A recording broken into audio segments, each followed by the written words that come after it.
So please Trigun మాట్లాడతారు ఇప్పుడు. అందరికీ నమస్కారం. ప్రతి మెతుకు మీద తినేవాడి పేరు ఉంటుంది, ప్రతి పాత్ర మీద దాన్ని వేసేవాడి పేరు కూడా ఉంటుందని నమ్మేవాడిని నేను. ఇది నాకు దాదాపు 23వ సినిమా రిలీజ్ అవుతుందండి. కథ అన్న సినిమాలో మొదలుపెట్టాం.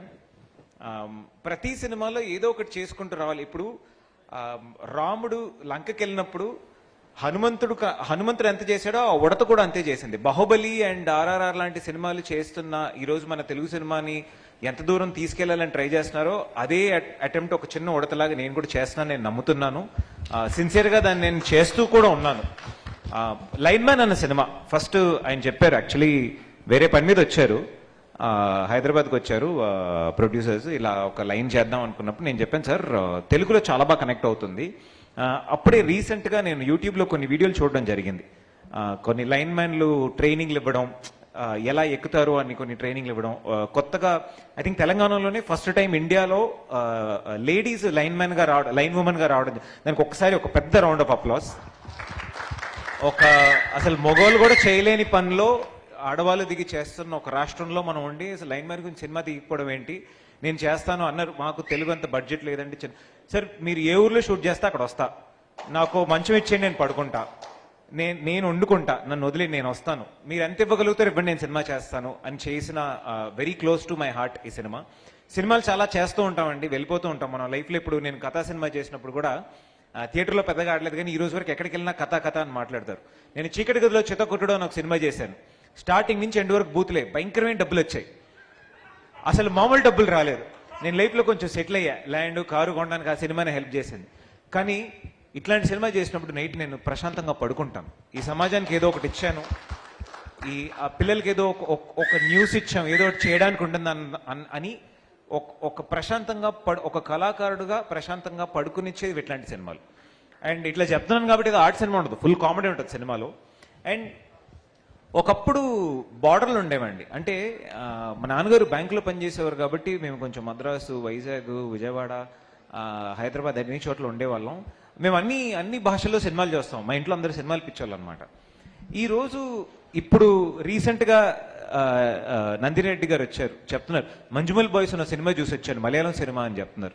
కొద్ది రోజుల ముందేమో అందరం కాంతారా అని ఒక సినిమాకి మనం టికెట్లు దొరకకుండా కొట్టుకున్నాం. ఈరోజు ఆ లాంగ్వేజ్లు దాటి సినిమా అన్న భాషకి, ఆ ఆర్ట్ ఫామ్కి లాంగ్వేజ్లు దాటి వెళ్ళిపోయింది కదండి. ఈ మన ఊర్లో చెప్తారు కదా, రెండే రిలీజన్స్ ఉంటాయి, ఒకటి క్రికెట్, ఇంకోటి సినిమా.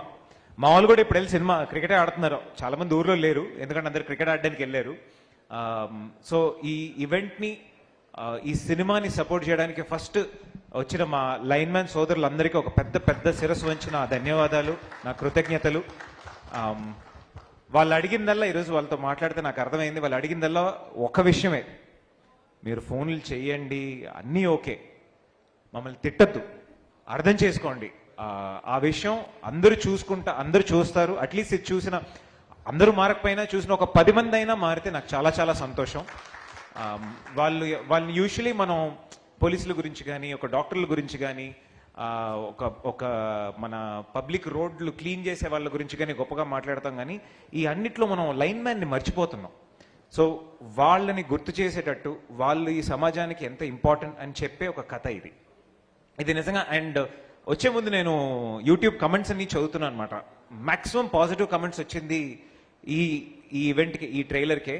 దాంట్లో ఈ సత్తుపల్లి అని చెప్పి కూడా కొంతమంది, స్పెల్లింగ్ మిస్టేక్ కాదండి, మేము కొన్ని యూజ్ చేయలేము, మేము కొన్ని రియల్ రెఫరెన్సెస్ వాడలేము కాబట్టి కొన్ని for the sake of film script కోసం కొంచెం గ్రామటిక్గా దాన్ని మార్చడం జరిగింది. మా రైటర్స్ చేశారు, బికాస్ కొన్ని డైరెక్ట్ రెఫరెన్సెస్ మేము ఇవ్వలేము సినిమాలో ఉండడం వల్ల. అది కావాలని చేసిందే, మాకు స్పెల్లింగ్ రాకుండా చేయలేదు. అండ్ 2 భాషలు ఏంటి, 2 భాషలు అందరికీ తెలుసు. తెలుగులో నేను దాదాపు చాలా సినిమాలు చేశాను, అప్పుడప్పుడు తమిళ్లో కూడా చేస్తూ ఉంటాను. నాకు ఒక చిన్న దురద అనమాట, ఫ్రాంక్గా చెప్పాలంటే. ప్రకాష్ రాజ్ గారు నా ఫస్ట్ సినిమా ప్రొడ్యూస్ చేశారు, ఆయనతో పాటు నేను చేయడం జరిగింది. ఆయనలాగా అన్ని భాషల్లో యాక్ట్ చేయాలి, నేర్చుకోవాలని నా కోరికను తీర్చిన మా ప్రొడ్యూసర్స్ అండ్ మా డైరెక్టర్ రఘుశాస్త్రి గారికి ఒక పెద్ద ధన్యవాదాలు. అండ్ ఇంకొక ఇంపార్టెంట్ పర్సన్ గురించి మాట్లాడాలి, అది వంశన్న. చూసారా, చెప్తేనే క్లాప్స్ పడుతుంది. సినిమాలలో ఈరోజు ఏ లాంగ్వేజ్ ఏ ఇండస్ట్రీ అని వదిలేయండి, మీకు వెనకాల ఒక సపోర్ట్ లేకపోతే, మీ నాన్నగారు డబ్బులు పెట్టలేకపోతే, మీరు పబ్లిసిటీకి డబ్బులు ఇవ్వలేకపోతే, మీరు మీమ్స్ వేయలేకపోతే, మీరు ఫ్యాన్ పేజెస్ పెట్టించుకోలేకపోతే, మీరు వస్తున్నప్పుడు డబ్బులు ఇచ్చి ఫోటోలు తీయించి నేను ఎయిర్పోర్ట్కి వెళ్తున్నాను, నేను బాత్రూమ్కి వెళ్తున్నాను, నేను పొద్దున్న లేచాను అని చెప్పలేకపోతే, ఒక స్టార్గా ఉండలేని ఒక పరిస్థితిలో నీ దగ్గర టాలెంట్ ఉంది, నీ దగ్గర ఒక కరెక్ట్ ఇంటెన్షన్ ఉంది, నువ్వు ఈ గమ్యాన్ని వదలొద్దు అని నన్ను ప్రతిరోజు ప్రోత్సహించాడు వంశన్న. థ్యాంక్ యూ సో మచ్ వంశన్న, ఐ లవ్ యూ. ఈ సినిమా last but not the least, నేను చాలా మంది గురించి చెప్పొచ్చు. బి జయశ్రీ గారు, ఆవిడ ఒక, నేను నాటకాల నుంచి, నేను స్టేజ్ మీద నుంచి వచ్చిన వాడిని, ఇంగ్లీష్ నాటకాలు వేసేవాడిని. ఆవిడ ఇండియాలోనే one of the biggest theatre artist అనమాట. ఆవిడకి పద్మశ్రీ అవార్డు ఇవ్వడం కూడా జరిగింది ఫర్ థియేటర్. సో అంత పెద్ద ఒక గొప్ప కళాకారులను మా సినిమాలో ఉండడం నాకు చాలా సంతోషం. అండ్ ఇంట్రెస్టింగ్ ఏంటంటే, నాకు కన్నడ నేర్పించేవాడు, నేను అందరికీ తెలుగు నేర్పించేవాడు, 2 లాంగ్వేజ్లో తీసేవాళ్ళం. So Telugu and plus Telangana. మనకు వచ్చిందే తత్త బెబ్బే చదివేటప్పుడు, సరిగ్గా చదువుకుంటే ఎక్కడెందుకు వస్తాం. సో అదొక నా తెలంగాణని మరింత బెటర్గా చేసి నాకు కొంచెం కాస్తో కన్నడాన్ని చంపకుండా కొంచెం నేర్పించినందుకు చాలా చాలా thank you Raghushastri and the rest of the team. చెప్పుకుంటూ పోతే చాలా మంది, ఇంకా చాలా చెప్పుకుంటూ పోవచ్చు. బిఫోర్ ఐ ఫినిష్, నాకు ఈ సినిమా ఎందుకు చాలా స్పెషల్, ఈ ఇమోషనల్ అంటే దేవుడు కొన్ని అలా కుదిరిస్తాడు కదా. ఈ సినిమాలో బిగ్గెస్ట్ ఇమోషన్ ఏంటి అంటే, మనం అందరం ఒకలాంటి బానిసలు అయిపోయాం. ఫోనుకు కానీ టీవీకి కానీ, ఇప్పుడు టీవీ కరెంట్ కట్ అయిందా, కేబుల్ లేదా, ఫోన్ ఇంటర్నెట్ అయిపోయిందా, ఇంకోటి లేదా, ఇంకోటి అని కరెంటు లేకుండా ఒక గంట కూడా బతకలేని మనం ఈ సమాజంలో ఒక చిన్న ఒక విలేజ్ ఒక 10 రోజులు ఎలా ఉండింది అన్నది ఈ స్టోరీ. అది వినడానికే కొంచెం కొత్తగా ఉంది కదా. సినిమా మీరు చూసినప్పుడు మరింత కొత్తగా ఉంటుంది. మనం సినిమా చూసి బయటకు వచ్చినప్పుడు మనం లైఫ్లో ఏం వదిలేసామన్న విషయం తెలుస్తుంది. ఉన్నప్పుడు ఒక విషయం ఉన్నప్పుడు దాని విలువ తెలియదు, లేనప్పుడే దాని విలువ మనకు తెలుసు. ఇది నేను ఒక అనుభవంతో చెప్తున్నాను. ఎందుకంటే కొన్ని నెలల ముందు మా అమ్మ ఉండేది, ఈరోజు మా అమ్మ లేదు. తన విలువ లేనప్పుడే ఎంతో తెలిసేది. మా అమ్మ ఉండేది, నేను 10-12 ఏళ్ళ నుంచి హైదరాబాద్లో, వాళ్ళు ఎక్కడో ఒక ఊర్లో వ్యవసాయం చేస్తారు. మా నాన్న రిటైర్ అయిన తర్వాత వ్యవసాయం చేయాలని చేసుకునేవాళ్ళు. ఒక 10-12 ఏళ్ళ నుంచి సినిమా అని ఇదే ఈ పరుగు మీద సరిపోయింది. 23వ సినిమా తీసుకుని వచ్చి స్టేజ్ ఎక్కడానికి తలప్రాణం తోకకు కాదు ఇంకెక్కడికో వచ్చింది. కానీ అప్పుడు ఈ మధ్యలో మా అమ్మ చేసినప్పుడు ఒక్కసారి ఎత్తి ఎరా తిన్నావా అంటే, తింటాగా అని కాకుండా ఒక్కసారి బాగా మాట్లాడి కుదిరినప్పుడల్లా వీళ్ళు కలిసి ఉంటే ఇంకా బాగుండేది అనిపించింది. సో మీ అమ్మ నాన్న బాగా చూసుకోండి, పిల్లల్ని బాగా చూసుకోండి, మీ అన్నతమ్ముళ్ళు బాగా చూసుకోండి. ఏమైనా గొడవలు, ఏమైనా చిన్న మనస్తాపాలు ఉంటే వెంటనే వెళ్ళి మాట్లాడేయండి, తీర్చేయండి. ఎందుకంటే జీవితం చాలా చిన్నది, జీవితం చాలా విలువైనది. ఇట్లా ప్రతి జీవం చాలా విలువైనదని చెప్పే కథ ఇది. మనుషులది మాత్రమే కాదు, కొన్ని గుడ్లది కూడా ఎంత ఇంపార్టెంట్ అన్న ఒక బ్యూటిఫుల్ మెసేజ్ని ఇచ్చే సినిమా. ఇందాక చెప్పినట్టు ఫస్ట్ డే బుకింగ్లు చేసేయడానికి, కార్పొరేట్ బుకింగ్లు చేసేయడానికి, హోర్డింగ్లు వేసేయడానికి, కాలేజీలకు వెళ్ళిపోవడానికి మాకంత బలం లేదు, బలగమూ లేదు. కానీ మా బలగం ఏంటంటే ఈ కథ. ప్రతి ఒక్కరు డెఫినెట్గా కనెక్ట్ అవుతారని నాకు తెలుసు.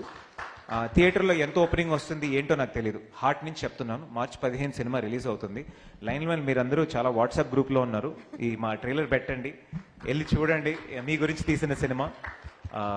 So thank you so much. So భయ్యా thank you so much, I love you. Thank you. Jaddu boy అని చెప్పారు ఈరోజు, ఇంక మళ్ళీ ఈరోజు కూడా ఇప్పుడే మంచి సినిమా చేసి పడుకుందాం అనుకుంటే రాత్రి నిద్ర రాదనుకుంటా. సో March 15 సినిమా తప్పకుండా వెళ్ళి చూడండి మీ ఫ్యామిలీతో. అండ్ ఈ టైమ్స్లో నేను కూడా చాలా వైలెన్స్ అండ్ అడల్ట్ చేశాను. చాలా మంది వచ్చి, అన్నా నువ్వు ఫ్యామిలీలు చూసేటట్టు సినిమాలు చేయొచ్చు కదా అంటే, ఇది పిల్లలతో పాటు వెళ్ళి హ్యాపీగా చూసి వాళ్ళు కూడా ఒక కొత్త విషయం నేర్చుకుంటారు. చాలా మంది పిల్లల్ని ఫోన్ పెట్టమంటే పెట్టరు. మీరు సినిమా చూపించండి, వాళ్ళకి అర్థమవుతుంది. ఎగ్జామ్స్ కూడా అయిపోతున్నాయి కదా. Please do go watch the film on March 15th. మిమ్మల్ని అందరినీ థియేటర్లో March 15th కలుస్తాను.